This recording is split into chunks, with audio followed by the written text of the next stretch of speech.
পাখি কখন জন্ম নেয়, কখন উড়তে শেখে, কখন বাসা বানাতে শেখে, কখন নিজের মৃত্যু লাভ করে, এসব আমাদের মধ্যে কেউ জানি না।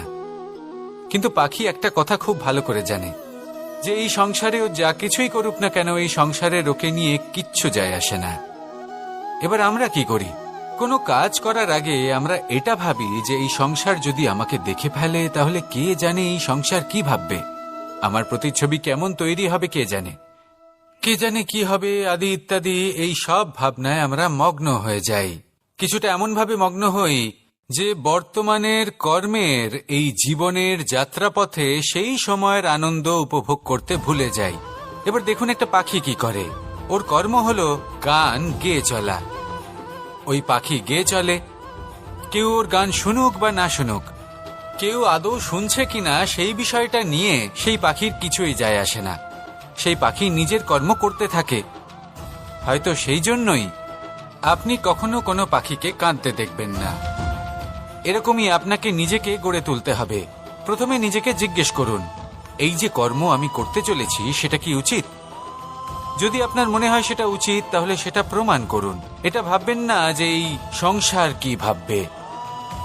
আসুন আর আমার সাথে ভালোবেসে বলুন, রাধা রাধা। আকাঙ্ক্ষা কখন লোভে পরিণত হয়ে যায় তা কেউ বলতে পারে না।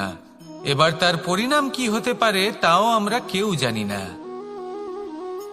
আজ আমি আপনাকে বলছি, কোনো ব্যক্তি সব থেকে বেশি ক্ষতির সম্মুখীন তখনই হয় যখন সে এটা মনে করে যে সে সব থেকে বেশি সুরক্ষিত স্থানে রয়েছে। সে ভাবে যে সে সেখানে সুরক্ষিত রয়েছে।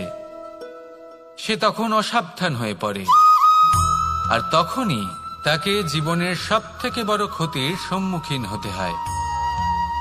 নিঃস্ব হয়ে যাওয়ার পরিস্থিতি কোনো মানুষের জীবনে তখনই আসে যখন তার কাছে প্রচুর সম্পত্তি থাকে এবং সে তার থেকেও অনেক বেশি সম্পত্তি অর্জন করতে চায়। সেই অনেক বেশি সম্পত্তি অর্জন করার চেষ্টায় সে এমন কিছু করে বসে যার ফলে তাকে সমস্ত সম্পত্তি হারাতে হতে পারে। একজন রচনাকার নিজেই নিজের প্রতিভা একদম শেষ করে দিতে পারে যখন সে অনেকগুলো কাজ নিজের কাঁধে নিয়ে নেয়। একটা গুরুত্বপূর্ণ কথা সবসময় মনে রাখবেন, আজ আপনি যেখানেই থাকুন না কেন, যেমনই যে কোনো স্থানেই থাকুন না কেন, এর পেছনে আপনার আকাঙ্ক্ষার একটা বিশাল ভূমিকা রয়েছে। কিন্তু মনে রাখবেন, আপনাকে শিখতে হবে যে কখন আর কিভাবে নিজের উচ্চাকাঙ্ক্ষাগুলিকে লাগাম পরাতে হবে, কারণ এটা অত্যন্ত আবশ্যক।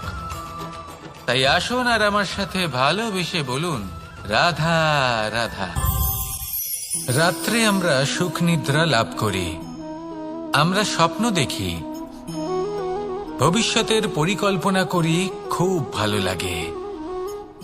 সকালে যখন চোখ খুলি নিদ্রা ভঙ্গ হয়, স্বপ্ন সেইখানেই ভেঙে যায়, আর তারপর আমরা আমাদের রোজকার জীবন যাপন করি। স্বপ্ন হয়তো মানুষ রাতের বেলায় দেখেন, কিন্তু সেটাকে সার্থক দিনের বেলাতেই করতে হয়। রাতে মধুর বাতাসের নিচে কোমল শয্যায় শুয়ে মাতার গলায় মিষ্টি গান শুনতে শুনতে নিদ্রায় আচ্ছন্ন হওয়া, স্বপ্ন দেখা, ভবিষ্যতের পরিকল্পনা করা বড়ই সরল। কিন্তু সকালবেলায় সময় মতো উঠে সূর্যের তাপ সহ্য করে, সেই উষ্ণতা সহ্য করে সর্বাঙ্গ ঘেমে গিয়ে নিজের পথ খুঁজে বের করা, সেই পথে অগ্রসর হওয়া, বাধা বিপত্তি এসবের সম্মুখীন হওয়া, আর তারপর লক্ষ্য লাভ করা, এগুলো কঠিন কাজ। এ হলো অত্যন্ত কঠিন কাজ। যদি আপনি চান যে স্বপ্ন আপনি দেখেছেন তা সত্যি হোক, তাহলে দিনের বেলায় আপনাকে বেরিয়ে কর্ম করতেই হবে, পরিশ্রম করতেই হবে। মনের এই চক্ষু দিয়ে স্বপ্ন দেখা সম্ভব, কিন্তু যদি আপনি বুঝতে পারেন যে এই স্বপ্নই হলো আপনার লক্ষ্য, তাহলে তাকে সার্থক করতে শুধুমাত্র পরিশ্রম দ্বারাই করতে হবে। তাহলে পরিশ্রম করুন আর আমার সাথে ভালোবেসে বলুন, রাধা রাধা। মানুষের জীবনে তিনটি গুণ অত্যন্ত প্রয়োজনীয়: শ্রদ্ধা, বিনম্রতা, যোগ্যতা। যদি জ্ঞান লাভ করতে চান তাহলে শ্রদ্ধার প্রয়োজন, যদি মান লাভ করতে চান তাহলে স্বভাবে বিনম্র হওয়া প্রয়োজন, আর যদি মনোবাঞ্ছিত স্থান লাভ করতে চান তাহলে যোগ্যতার প্রয়োজন। বিষয়টা সহজ। শ্রদ্ধা আপনাকে জ্ঞান দেবে, নম্রতা আপনাকে মান, আর যোগ্যতা উচিত স্থান দেবে। কিন্তু যদি আপনি এই তিনটি গুণ সম্মিলিত করেন তাহলে এমন কিছু লাভ করবেন যা এই সব কিছুর থেকে অনেক ঊর্ধ্বে। সম্মান। আর এ হলো সেই সম্মান যা প্রত্যেক মানুষের নিজের জীবনে লাভ করতে চেষ্টা করা উচিত, কারণ এই হলো সেই সম্মান যার কারণে আপনি চলে যাওয়ার পরেও এই সংসার আপনাকে ভালোবাসবে আর মনে রাখবে। আসুন আমার সাথে ভালোবেসে বলুন, রাধা রাধা। অনেক সময় আমরা জীবনে অনেক মানুষকে এমন বলতে শুনে থাকি যে আমি অসফল হয়েছি কারণ আমার সময় ভালো যাচ্ছিল না, আমি এই জিনিসটা লাভ করতে চাইছিলাম কিন্তু করতে পারলাম না কারণ আমার সময়টা ভালো যাচ্ছিল না, আমি আমার জীবনে ওই মহান কাজটা করতে চাইছিলাম কিন্তু করতে পারলাম না। কেন? কারণ আমার সময়টা ভালো যাচ্ছিল না। কিন্তু যে মুহূর্তে ভালো সময় আমার জীবনে আসবে আমি সব কিছু প্রাপ্ত করব। এমন প্রায় প্রত্যেকেই বলেন। আসুন একটা কথা বোঝা যাক। একজন মালিকে দেখুন, সে প্রত্যেক দিন গাছের সেবা করে, তাকে জল দেয়, তার যত্ন আত্তি করে। কেন? প্রত্যেক দিন সেই গাছ ফল দেয় না, সঠিক সময় এলে তবেই সেই গাছ ফল দেয়, কিন্তু প্রত্যেক দিন মালি তার সেবা করে, তাকে যত্ন করে। শুধুমাত্র তখন করে না যখন সেই গাছ ফল দিতে সক্ষম। আর যদি মালি গাছের যত্ন প্রতিদিন না করে তাহলে হয়তো সেই গাছ ফল দিতেই পারবে না। এটাই হলো আমাদের জন্য একটা শিক্ষা। যখন সময় আমাদের জন্য অপেক্ষা করে না তখন আপনি সময়ের জন্য কেন অপেক্ষা করছেন? ভালো সময়ের জন্য অপেক্ষা করবেন না। ভালো এবং শুভ কর্ম দ্বারা ভালো সময়কে নিজের কাছে টেনে আনুন। নিরন্তর কর্ম করুন, পরিশ্রম করতে থাকুন, শুভ সময় আপনা থেকেই আপনার কাছে আসবে। আসুন আমার সাথে ভালোবেসে বলুন, রাধা রাধা।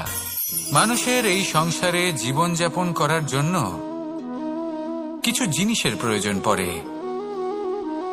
এমন কিছু আবেগ, এমন কিছু বস্তু আছে যেগুলো তার প্রয়োজন হয়, কিন্তু সব থেকে বেশি যে জিনিসটা তার প্রয়োজন হয় সেটা হলো সম্মানের। আমাদের ভালো লাগে যখন কেউ আমাদের সম্মান করে। আমরা কাউকে সম্মান করলে তারও সেটা ভালো লাগে। কিন্তু আপনি দেখবেন যে সংসারে বেশিরভাগ মানুষ দুটি মাপদণ্ডের ভিত্তিতে সম্মান করেন, হয় বয়স দেখে করেন বা উপার্জন দেখে, অর্থাৎ সেই ব্যক্তি কতটা উপার্জন করেন। এবার ভেবে দেখুন, এটা আবশ্যক নয় কারোর বয়স যদি বেশি হয় তার বুদ্ধিও ততটাই বেশি হবে। আবশ্যক এটাও নয় যে কোনো ব্যক্তি যদি অত্যন্ত ধনী হন বা তার মনও নির্মল হবে বা তিনি সৎকর্ম করবেন বা এমন কোনো কর্ম করবেন যাতে উনি সম্মান লাভ করতে পারেন। হতে পারে উনি ধনী কিন্তু দুশ্চরিত্র। সেই জন্য বয়স বা উপার্জন দেখে কোনো ব্যক্তিকে সম্মান করবেন না। কর্ম দেখুন। যদি গভীরভাবে ভেবে দেখেন তাহলে দেখবেন যদি কোনো মানুষ কোনো সৎকর্ম করেন তাহলে তার প্রতি হৃদয় থেকে সম্মান জাগ্রত হয়। এটাই হলো সেই সম্মান যা অর্জন করতে হবে। বয়স আজ আছে, কাল আরো বৃদ্ধি পাবে। উপার্জন আজ আছে, কাল সেটা কমে যেতেও পারে। কিন্তু যদি আপনি নিরন্তর শুভকর্ম করতে থাকেন তাহলে আপনি মৃত্যুর পরেও অমর হয়ে থাকবেন। আসুন আমার সাথে ভালোবেসে বলুন, রাধা রাধা। পাপ এবং পুণ্য, এই দুই হলো সংসারের এমন দুই বিন্দু যাকে কেন্দ্র করে এই সংসারের চক্র ঘুরতে থাকে। আমরা যদি কোনো কর্ম বিচার করি হয় পুণ্য নয় পাপের দৃষ্টিভঙ্গি দিয়ে, এটা হয় পুণ্য না হলে পাপ। কিন্তু এই পাপ এবং পুণ্য এই দুই নির্ভর করে প্রত্যেক মানুষের ওপর, তার চিন্তাধারা, তার পরিস্থিতির ওপর। ধরুন এমন একজন মানুষ যিনি অনেক দিন ধরে বনে পথ হারিয়েছেন, অনেক দিন হয়তো উনি কোনো খাবার খাননি। এবার এমন পরিস্থিতি চলে এসছে যে এবার যদি উনি খাবার না খান তাহলে হয়তো জীবিতই থাকবেন না। আর এমন অবস্থায় ওনার সামনে যদি কোনো প্রাণী আসে, তাহলে তাকে শিকার করা এটা কিন্তু তার কাছে পাপ নয়। এটা তো জীবিত থাকার একমাত্র উপায়। এটা তার কাছে পুণ্য সম। আর যদি আমি এমন একজন ব্যক্তির কথা বলি যিনি সরল, যিনি একটি সুখী, শান্ত, সুরক্ষিত জীবনযাপন করছেন, তার কাছে কিন্তু এটা পাপ। এইরকমই এই সংসারে ভিন্ন ভিন্ন পরিভাষা আছে পাপ এবং পুণ্যের। তার মধ্যে যদি আমি আপনাকে একটি সরল পরিভাষা দিই, সেটা হলো, জীবনে যখনই কোনো কর্ম করবেন সেটা নিয়ে একটু ভেবে দেখুন যে এই যে কাজটা আমি করছি, তার ফলে এই যে অন্য মানুষেরা আছেন এই সংসারে, তারা কি দুঃখ পাবেন? যদি তারা দুঃখ পান তাহলে সেটা পাপ। যদি আপনি এমন কোনো কর্ম করেন যার ফলে অন্যরা প্রসন্নতা লাভ করেন, তাদের মুখে হাসি ফুটে ওঠে, যদি তারা প্রেরিত হন, জীবনে সামনে এগোতে পারেন, তাদের বিকাশ হয়, তাহলে এটা হলো পুণ্য। তাই জীবনে সবসময় পুণ্য করতে থাকুন আর আমার সাথে ভালোবেসে বলুন, রাধা রাধা। বনস্পতি ফলনের জন্য আমাদের কিসের প্রয়োজন পড়ে? একটু ধরিত্রীর, একটু পরিশ্রমের, আর একটা বীজের। এবার যদি মানুষের কথা বলি, তাহলে এখানে ধরিত্রী হলো মানুষের এই জীবন, যেখানে মানুষ নিজের ইচ্ছের ফল ফুল ফলন করতে চায়। পরিশ্রম হলো আমাদের কর্ম, আর বীজ হলো আমাদের নির্বাচন। আমাদের বেছে নিতে হবে যে আমরা কি বপন করব, আম নাকি ফণি মনসা। এর মধ্যে আমরা কি পেতে চাই? রসালো ফলের ফলন চাই নাকি কাঁটার ফলন চাই, তা আমাদের উপর নির্ভরশীল। কিন্তু একটা কথা ঠিক, লক্ষ্য যেমনই হোক না কেন, জীবন যেমনই হোক না কেন, যদি আপনি লক্ষ্যের দিকে এগোতে থাকেন, তাহলে কর্মের সাথে খামখেয়ালি আচরণ করতে পারবেন না। যদি আপনি এমন করেন, তাহলে এটা আপনাকে একটা অনুচিত লক্ষ্যে পৌঁছে দেবে, সেটা কিন্তু নিশ্চিত। সবসময় এটা মনে রাখবেন, কর্মের সাথে খামখেয়ালি হবেন, অর্থাৎ কর্মফলও আপনার সাথে খামখেয়ালি হবে। তাহলে নিষ্ঠার সাথে কর্ম করতে থাকুন আর নিজের লক্ষ্যকে প্রাপ্ত করুন। আর আমার সাথে ভালোবেসে বলুন, রাধা রাধা। অগ্নি চতুর্থ তত্ত্ব, সব থেকে বেশি গুরুত্বপূর্ণ, কিন্তু তার থেকেও বেশি ভয়াবহ। কখনো অগ্নিকে নিয়ন্ত্রিত রূপে উনুনে জ্বলতে দেখেছেন? এই অগ্নি আমাদের খাবার বানাতে সাহায্য করে, যা আমাদের শক্তি প্রদান করে। কিন্তু এই অগ্নি যখন বিচলিত হয়ে, অনিয়ন্ত্রিত হয়ে কোনো বনের আগুন হয়ে ওঠে, তখন মহা বিনাশ ঘটে যায়। আপনারই অন্তরের ঊর্জা হলো এই অগ্নি। এটা আপনার শক্তিও, আপনার ক্রোধ।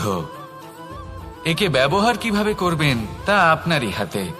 যদি কোনো ব্যক্তি নিজের অন্তরের এই ঊর্জাকে ব্যবহার করেন শক্তির রূপে, তাহলে সে বিকাশ ঘটাতে পারে, নির্মাণ ঘটাতে পারে। কিন্তু যদি কোনো ব্যক্তি তার অন্তরের ঊর্জাকে বিধ্বংসী অস্ত্র বানিয়ে ফেলেন, তাহলে নিশ্চিত রূপে মহা বিনাশ ঘটতে পারে, যাতে বিনাশ তারও অবশ্যই হবে। অনেক বছর পূর্বে এমনই এক আগুনের দ্বারা এই সুন্দর পৃথিবীর নির্মাণ হয়েছিল। আর অনেক বছর পূর্বে এমন এক আগুনেই সমস্ত জীব এবং সংসার বিলুপ্ত হয়ে গেছিল। এবার আপনি আপনার অন্তরের ঊর্জা দ্বারা বিনাশ ঘটাতে চান নাকি নির্মাণ ঘটাতে চান, সেই সিদ্ধান্ত আপনারই। আসুন আমার সাথে ভালোবেসে বলুন, রাধা রাধা। কখনো কখনো এমন হয়, আমরা আমাদের বাড়ির উঠোনে বীজ বপন করি, আর তা বিকশিত হয় একটা সুন্দর বৃক্ষে। তার শাখাগুলি প্রতিবেশীর বাড়ি পর্যন্ত পৌঁছয়। ফলের বর্ষণ প্রতিবেশীর বাড়িতেও হয়ে থাকে। আর আমরা ভাবি গাছ আমরা উৎপন্ন করব আর ফল খাবেন আপনারা। এই কেমন কথা হলো? আপনাকে এই কথা বুঝতে হবে যে এসব হলো ভৌতিক বস্তু, সাংসারিক বস্তু। কখনো নিজের বাড়ির বাগানে ভালোবাসার গাছ বপন করে দেখুন, তার শাখাও প্রতিবেশীর বাড়ি পর্যন্ত পৌঁছবে, ফলের বর্ষণ সেখানেও হবে। কিন্তু সেই ফল চাইতে আপনাকে যেতে হবে না, সেই ফল দ্বিগুণ মাত্রায় আবার আপনার কাছেই ফিরে আসবে। তাই নিজের বাড়িতে আর নিজের মনে ভালোবাসার গাছ উৎপন্ন করুন। এই জীবন প্রসন্ন হয়ে বলবে, রাধা রাধা। অ দিয়ে অন্ত, আ দিয়ে আরম্ভ, এই দুইয়েরই রাশি সমান। যদি আপনি মন দিয়ে দেখেন তবে দেখবেন এদের সম্পর্ক খুবই নিবিড়। কিভাবে? যখন কোনো কিছু শুরু হয় এটা নিশ্চিত হয়ে যায় যে তা সমাপ্তও হবে। আরম্ভই যদি না হয় তা সমাপ্তও হবে না। যা আরম্ভ হয়েছে তার সমাপ্তি হলো অবশ্যম্ভাবী। এটাই হলো প্রকৃতির নিয়ম, একে এড়ানো যায় না।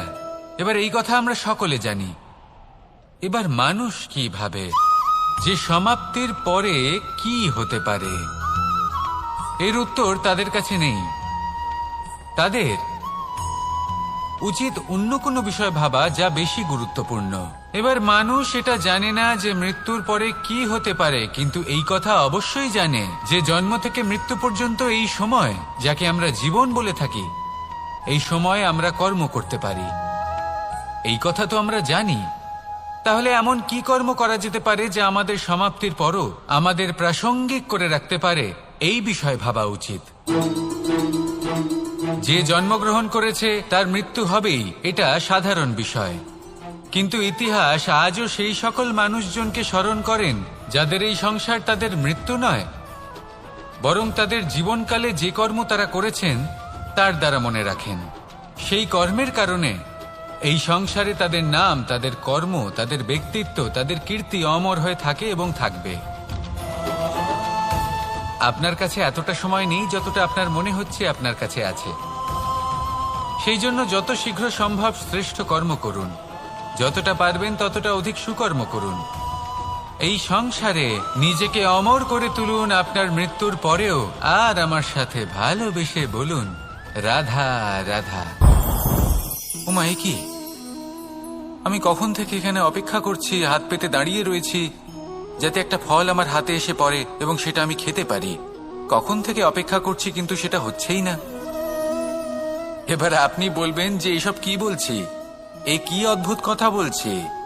যদি ফল খেতে হয় তাহলে আমাকে বৃক্ষে চড়তে হবে, ফলের কাছে পৌঁছতে হবে, তবেই তো ফল পাবো। এবার এটা অত্যন্ত সহজ ব্যাপার, কিন্তু এই বিষয়টা আপনি নিজের জীবনের প্রসঙ্গে ভেবে দেখুন।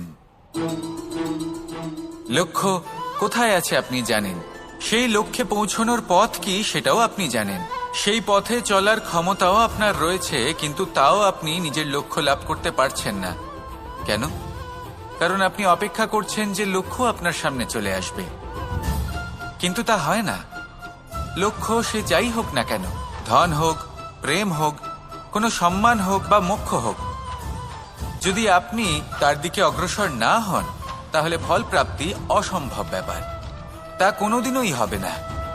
সেই জন্য আপনার চোখের সামনে আপনি যদি নিজের লক্ষ্যকে দেখতে পান তাহলে উঠুন এবং সেই দিকে অগ্রসর হতে শুরু করুন।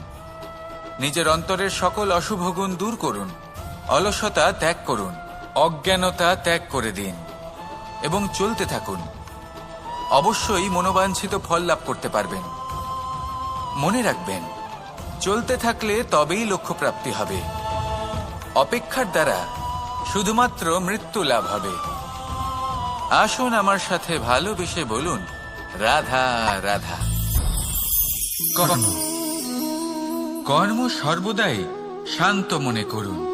ভিতের সেই ইটের মতো করুন যে শান্তভাবে 7 হাত গভীরে অবস্থান করে। সবার চোখ যায় শিখরের সেই পতাকার দিকে, কিন্তু শিখরে থাকা সেই পতাকা প্রতীক হলো ভিতের মধ্যে থাকা সেই ইটের শক্তির, যে শান্ত মনে নিজের কাজ করে গেছে। তাই এইভাবেই নিজের কর্ম করুন শান্ত মনে, সন্তোষ ভাব নিয়ে। কলরব যা করার তা আপনার সাফল্যকে করতে দিন, কারণ যখন সাফল্যের এই জয় জয়কার চারিদিকে ছড়িয়ে পড়ে তখন কর্মের এই মৌনতা আরো শক্তিশালী হয়ে ওঠে। তাহলে আসুন আমার সাথে ভালোবেসে বলুন, রাধা রাধা।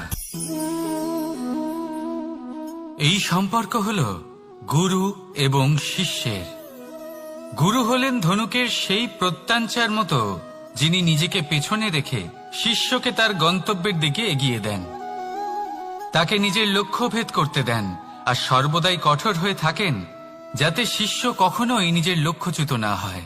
ধন্য হলেন এমন গুরু যারা শিষ্যকে নিজের গন্তব্যে পৌঁছেও দেন এবং তার সব কৃতিত্ব তাকেই দেন, নিজের শিষ্যকে, নিজের বাণকে। তাহলে আপনারা চিরকাল এরকম গুরুকে মনে রাখবেন, সর্বদা তাদের সম্মান করবেন, সর্বদা তাদের ভালোবাসবেন, কখনো জীবনে পিছিয়ে পড়বেন না আপনি।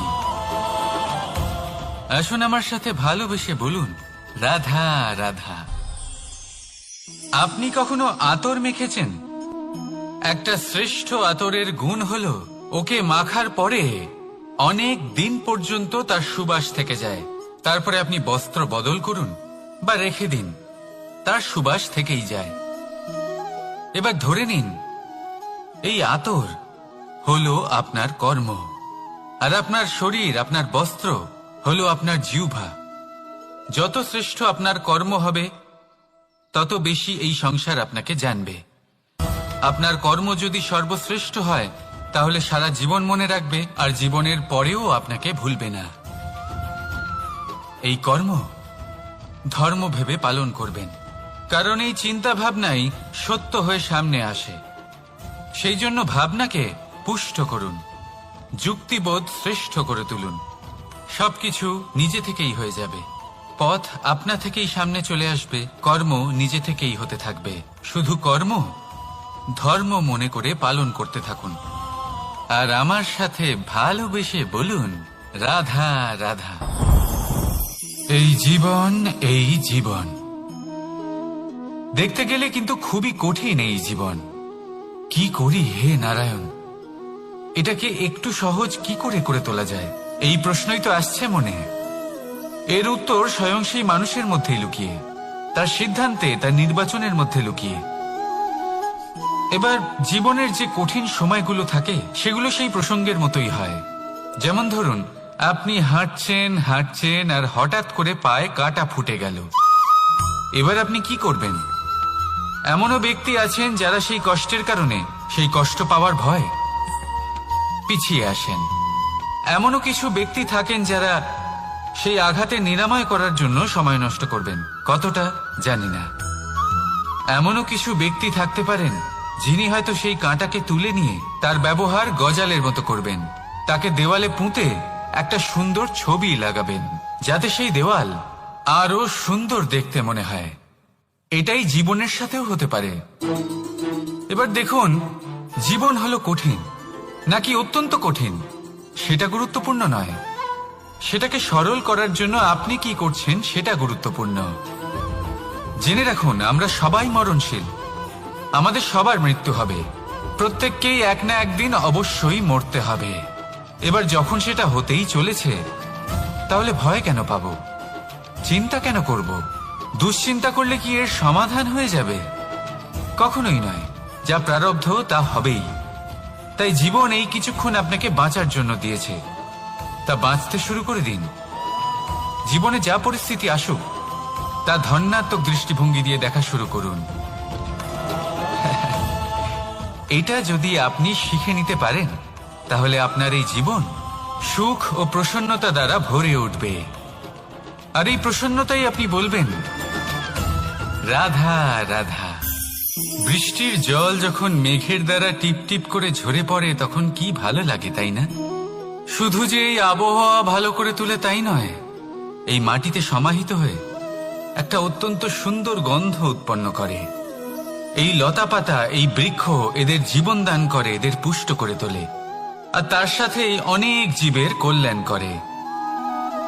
কিন্তু ভাবুন, যখন বজ্রপাত হয় তখন কি হয়? এই সমস্ত জলের ফোঁটা অনিয়ন্ত্রিত হয়ে যায়, একটা ভয়ানক বন্যার রূপ নিয়ে নেয় যা শুধুমাত্র মহাবিনাশ করে। এর সারমর্ম কি? এর সারমর্ম হলো কর্ম করুন, কিন্তু তার নিয়ন্ত্রণ রেখে। যদি আপনি নিয়ন্ত্রণে না থাকেন তাহলে আপনিও জীবনরূপী এই বর্ষার পরিবর্তে ভয়ানক বন্যার রূপ ধারণ করবেন। এবার বিকাশ ঘটাবেন নাকি বিনাশ, সিদ্ধান্ত হলো আপনার। যদি বিকাশ ঘটাতে চান তাহলে নিজের কর্মের সাথে সাথে নিজের মনকেও নিয়ন্ত্রণ করতে শিখুন। এই মনকে সংযত করুন, একে নিয়ন্ত্রণে রাখুন, নিজের কর্মকে নিয়ন্ত্রণে রাখুন, ভারসাম্য বজায় রাখুন। আর আমার সাথে ভালোবেসে বলুন, রাধা রাধা। কখনো ঘোড়া আর তার ঘোড়সওয়ারিকে দেখেছেন? ঘোড়ার ডান এবং বাম দিকে যেন একটা পর্দা লাগানো থাকে। তার কারণ কি? যাতে ঘোড়া অন্য কোনো দিকে দেখতে না পায়, শুধুমাত্র সামনে দেখে আর সেই দিকেই এগোতে থাকে। বলতে গেলে এটা খুব সাধারণ ব্যাপার, কিন্তু এর পেছনে খুব বড় এক বিজ্ঞান লুকিয়ে রয়েছে। আপনি যদি জীবনে নিজের লক্ষ্যে পৌঁছতে চান তাহলে আপনাকে এদিক ওদিক তাকানো বন্ধ করতে হবে, শুধু সামনে নিজের লক্ষ্যের দিকে তাকিয়ে থাকতে হবে। তখনই জীবনে সাফল্য লাভ করবেন। ঘোড়া তো শুধুমাত্র এক পশু, তার উপরে লাগাম পরাতে হয়, চোখের ডান এবং বাম দিকে পর্দা পরিয়ে দেওয়া হয়। আপনি হলেন মানুষ, আপনাকে লাগাম কে পরাবে? কেউ না। এটা আপনাকে নিজেকেই করতে হবে। মনের গভীরে প্রবেশ করুন আর আবেগগুলিকে লাগাম পরান, তাদের নিয়ন্ত্রণ করতে শিখুন। আর নিজের দৃষ্টি সামনে, শুধু নিজের লক্ষ্যের দিকে। মনে রাখবেন, যদি আপনার দৃষ্টি শুধুমাত্র নিজের লক্ষ্যে থাকে তাহলে লক্ষ্য ভেদ অবশ্যই করবেন। যদি একাগ্রতা এদিক ওদিক চলে যায় তাহলে লক্ষ্য হারিয়ে যাবে। রাধা রাধা। যথা রাজা তথা প্রজা, যথা বীজ তথা বৃক্ষ, যথা ভূমি তথা অঙ্কুর। কি সুন্দর শব্দ এগুলি! আর যতটাই সুন্দর ততটাই গভীর হলো তার অর্থ। যেমন রাজা হবেন, প্রজা তেমনই হবেন। যেমন ভূমি হবে, অঙ্কুরও তেমনই হবে। কখনো গভীরে গিয়ে এই কথার অর্থ বোঝার চেষ্টা করেছেন আপনি?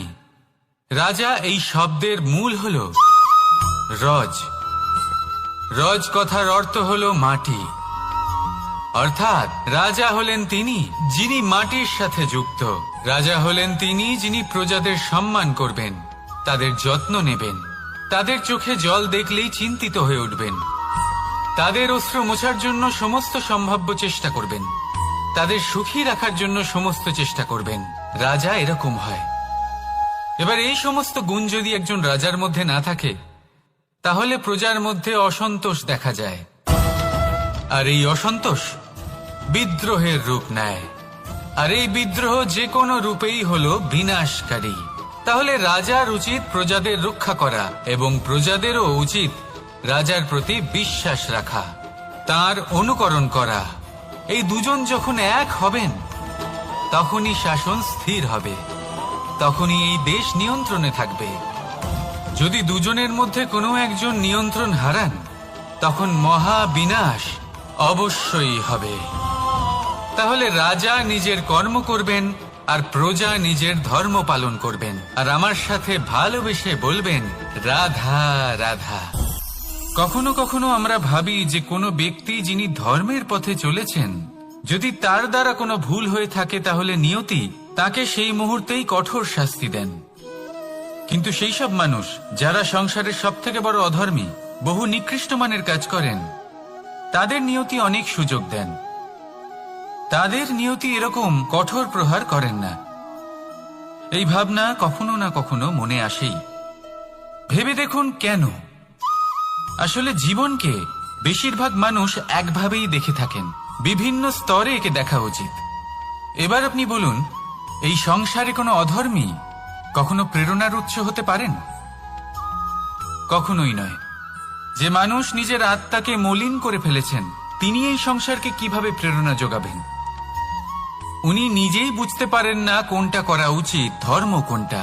তাই নিয়তি তাকে একটা সুযোগ দেন, এটা বোঝার সুযোগ দেন যে কোনটা উচিত, কোনটা ধর্ম।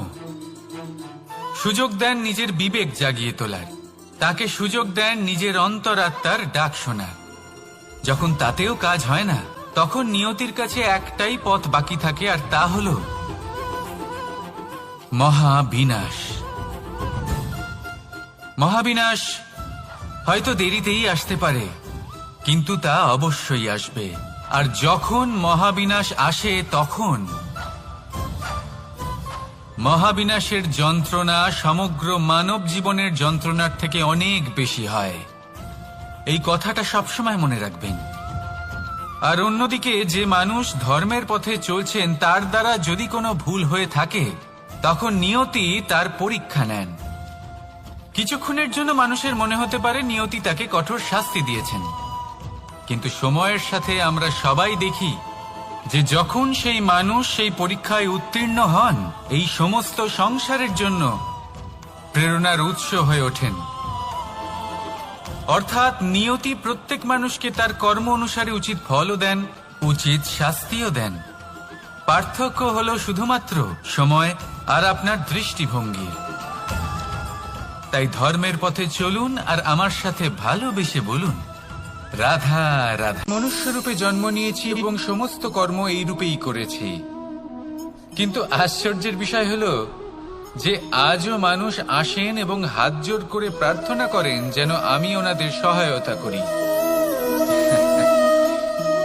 আপনাদের একটা কথা বলতে চাই, আমি সকলকে সাহায্য করতে পারবো না, কিন্তু আমি শিক্ষা অবশ্যই দিতে পারবো, জ্ঞান প্রদান করতে পারবো।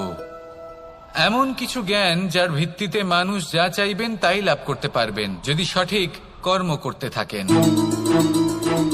যখন কংসের অসুররা গোকুলে ধ্বংসলীলা চালাচ্ছিলেন তখন আমি কারোর থেকে সাহায্য চাইনি। আমি দাঁড়িয়েছিলাম এবং আমি তার বিরোধিতা করেছিলাম। সবাই বলেন যে আমি ছোট্ট একটা আঙুলে গোবর্ধন পর্বত তুলেছিলাম, কিন্তু আমি কি ওখানে একা ছিলাম? কখনোই নয়। আমার সাথে অসংখ্য গোকুলবাসী, অসংখ্য বর্ষণাবাসী ছিলেন, নিজের হাতে একটা লাঠি নিয়ে। ওনাদের মনোবল, ওনাদের আশীর্বাদ আমার সাথে ছিল। মহাভারতে আমি শুধুই শিক্ষক ছিলাম, আমি শুধুই শিক্ষা দিয়েছি। লক্ষ্য সাধন করেছে অর্জুনই, যুদ্ধ করেছে অর্জুনই এবং জয়ীও হয়েছে অর্জুনই। আমি শুধুই শিক্ষা দিতে পারি। অবশেষে আপনাকে শুধু এটুকুই বুঝতে হবে যে ঈশ্বর সবকিছু করতে পারেন না, করতে হবে আপনাকে। ঈশ্বর আপনাকে আশীর্বাদ করতে পারেন যে কাজ আপনি মন থেকে করবেন সেটা অবশ্যই পূরণ হবে। সেই জন্য নিজের লক্ষ্যের পথে এগোতে থাকুন। চেতনা, বিবেক এবং পরিশ্রমের দ্বারা আপনার যা যা স্বপ্ন আছে, যা লক্ষ্য আছে, আপনি অবশ্যই লাভ করবেন। আর এই মন সুপ্রসন্ন হয়ে বলবে, রাধা রাধা। ভোজন এই সংসারে যেই হোক না কেন, কোনো মানুষ হোক, কোনো প্রাণী হোক, কোনো কীট হোক বা কোনো বনস্পতি হোক, প্রত্যেকের জন্য ভোজন অতি আবশ্যক। কারণ ভোজন থেকেই শক্তি পাওয়া যায়, আর সেই শক্তি দিয়েই সংসারের, আমাদের জীবনের সমস্ত কার্য করা যায়। এবার এমন এক ধরনের শক্তি হয় যা শীতের ঋতুতে সূর্য থেকে আমরা পেয়ে থাকি, আর আরেক ধরনের উত্তাপ হয় যা দিয়ে ভোজন রান্না করা হয়, সুস্বাদু নানান ধরনের ভোজন। এবার অত্যন্ত গুরুত্বপূর্ণ হলো যে ব্যক্তি সেই ভোজন বানাচ্ছেন তার মানসিক পরিস্থিতি এবং সেই ব্যক্তি যিনি ভোজন গ্রহণ করছেন তার মানসিক অবস্থা। যখনই আপনি ভোজন বানাচ্ছেন তখন ভালোবাসার সাথে কাজটা করুন, ধন্যাত্মক ভাব নিয়ে, সৎ ভাবনার সাথে। কারণ আপনার এই মানসিক স্থিতি শক্তির আকারে সেই খাদ্যের সাথে মিলে মিশে যায়। আর যখনই আপনি ভোজন গ্রহণ করছেন তখন সদ্ভাবনার সাথে, প্রসন্নতার সাথে গ্রহণ করুন, ধন্যাত্মক ভাব নিয়ে। যদি আপনি প্রসন্নতার সাথে রান্না করেন, প্রসন্নতার সাথে খাদ্য গ্রহণ করেন, তাহলে আপনি প্রসন্নই থাকবেন। আর মন সুপ্রসন্ন হয়েই বলবে, রাধা রাধা। দীপাবলি আমাদের সবথেকে বড় উৎসব। শ্রীরাম রাবণকে পরাস্ত করে 14 বছরের বনবাস কাটিয়ে আবার অযোধ্যায় ফিরে এলেন অমাবস্যার রাত্রে। অযোধ্যায় সবাই খুব প্রসন্ন ছিলেন, খুবই উৎসাহিত ছিলেন। অযোধ্যায় সহস্র প্রদীপ প্রজ্বলিত করা হয়েছিল এই উৎসবে। একে আমরা দীপাবলি বলে থাকি। এবার এই বিষয়ে আমরা সকলে জানি।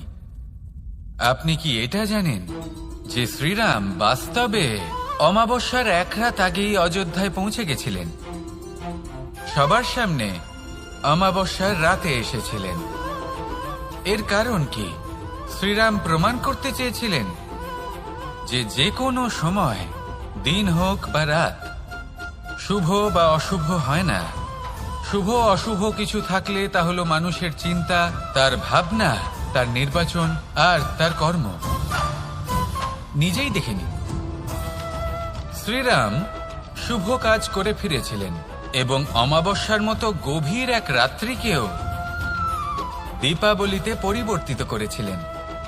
এমনটাই যদি আমরা করতে পারি, তাহলে এমন কোন গৃহে যান যেখানে অসহায় ব্যক্তি রয়েছেন, যা অন্ধকারাচ্ছন্ন, আর সেখানে প্রকাশ প্রজ্বলিত করুন। প্রকাশ সহায়তার, প্রেরণার, আশার। যদি এমন কিছু আমরা করতে পারি, তাহলে তাকে প্রকৃত অর্থে দীপাবলি বলা যেতে পারে। তাহলে নিজের পরিবারের সাথে দীপাবলি পালন করুন। আপনাদের শুভেচ্ছা জানাই। আসুন আর আমার সাথে ভালোবেসে বলুন, রাধা রাধা। এই শুকনো পাতাটিকে দেখুন, নিষ্প্রাণ হয়ে পড়েছে। কোনো একটা সময় এই পাতাটি একটা গাছের ডালে ছিল। সেই গাছ ওর লালন পালন করত। যখন যখন বাতাস বইত, এই পাতায় কম্পন দেখা দিত, মনকে প্রফুল্ল করে তুলত। কোনো একদিন এই পাতা গাছের ডাল থেকে ঝরে পড়ে গেল। নিঃসন্দেহে ও নিজের স্বাধীনতা পেল, কিন্তু আস্তে আস্তে শুকিয়ে গেল, নিষ্প্রাণ হয়ে গেল। দেখুন, আমি এই কথা বলছি না যে স্বাধীনতা অনুচিত, কখনোই না। কিন্তু যে কোনো পরিস্থিতিতে স্বাধীন হতে চাওয়া, এটা নিশ্চিতরূপে অনুচিত। আমরা যদি আমাদের জীবনে পরিবারের গুরুত্ব ভেবে দেখি, তাহলে এই পরিবারে যতই মতভেদ থাকুক না কেন, যতই মনোমালিন্য থাকুক না কেন, যতই বিবাদ থাকুক না কেন, এই সব মিটিয়ে নেওয়া অত্যন্ত প্রয়োজনীয়। সেই সবকিছু সমাপ্ত করা অত্যন্ত প্রয়োজনীয়। কখনো এই পরিবারকে ভাঙতে দেবেন না, কখনো এই পরিবার থেকে দূরে চলে যাবেন না। এই পরিবার হলো আমাদের জীবনের একটা অমূল্য সম্পদ, অমূল্য এক আশ্রয়, যা এই সংসারে হয়তো কোথাও আপনি পাবেন না। তাই একে আগলে রাখুন। ভেবে নিন, আপনি পাতা আর আপনার পরিবার সেই গাছ। আসুন আমার সাথে ভালোবেসে বলুন, রাধা রাধা। সংসারে আমাদের জীবনে যখন কোনো সুখ বা দুঃখ আসে, তার জন্য আমরা কাউকে না কাউকে অবশ্যই দায়ী করে থাকি, তাই না? এই ব্যক্তি আমাদের সাথে এরকম কাজ করেছেন, তাই আমার সাথে এমন হলো। ওই ব্যক্তি যদি এমনটা না করতেন, তাহলে আজ আমি ওই স্থানে পৌঁছতে পারতাম।